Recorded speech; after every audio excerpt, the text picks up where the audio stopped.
ஒரு சைடு போட்டிங்கன்னா ஒரு சைடு மக்கள் போகிறதுக்கு தான் இருக்குங்களா, 2 சைடும் போட்டிங்க எப்படி போவாங்க? கீழே விழுந்தாங்கன்னா இப்போ நாங்கள் நாளைக்கு உங்கள் வீட்டுக்குள்ளே ஒரு சின்ன பிள்ளையே வந்து அடிச்சு யாரும் வந்தாலும் அடி தானே போடும். சரி பொறுங்க, ஒரு 1 hour தான், அதை முடிச்சு மூடி கொடுத்துருந்தாங்க. அவ்வளோதாங்க.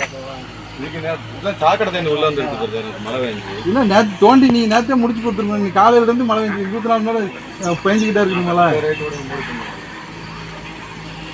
ராத்திகுளத்தில் இப்போ மொத்தம் 15 வார்டு இருக்குது. 15 வார்டுலேயுமே வந்து அனைத்து வீடுக்கும் இலவச குடிநீர் குழாய் இணைப்பு வந்து நடந்துக்கிட்டு இருக்குது. இந்த குடிநீர் குழாய் இணைப்பு வந்து எதுவுமே முறையாக நடைபெறல. இவங்க சாலையை தோண்டி சாலையை வந்து சேதப்படுத்தி முற்றிலும் நடக்கவும் பயணிக்கவும் தரமற்ற சாலையை மாற்றிக்கிட்டு இருக்காங்க.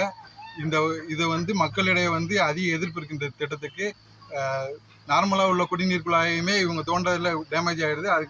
அது மட்டும் இல்லாமல் கழிவுநீர் குழாயும் டேமேஜ் ஆகுது. இதில் கிட்டத்தட்ட ஒரு 10 பேர் விழுந்திருக்காங்க இது வரைக்கும். இந்த ரோட்டில் நடக்கணும் அப்படின்னா மக்களுக்கு வந்து லாங் ஜம்பு ஹை ஜம்ப்லாம் தெரியணும். இந்த சாலையை உடனே வந்து செயல் அலுவலர், பஞ்சாயத்து தலைவர், எம்எல்ஏ வந்து நேரில் ஆய்வு செஞ்சு உடனடியாக மக்கள் நடக்கிற வண்ணம் இந்த சாலையை சரி செய்து தரணும்னு கேட்டுக்கிறோம். செய்திகளை உடனுக்குடனும் துல்லியமாகவும் தெரிந்து கொள்ள சப்ஸ்கிரைப் பண்ணுங்க.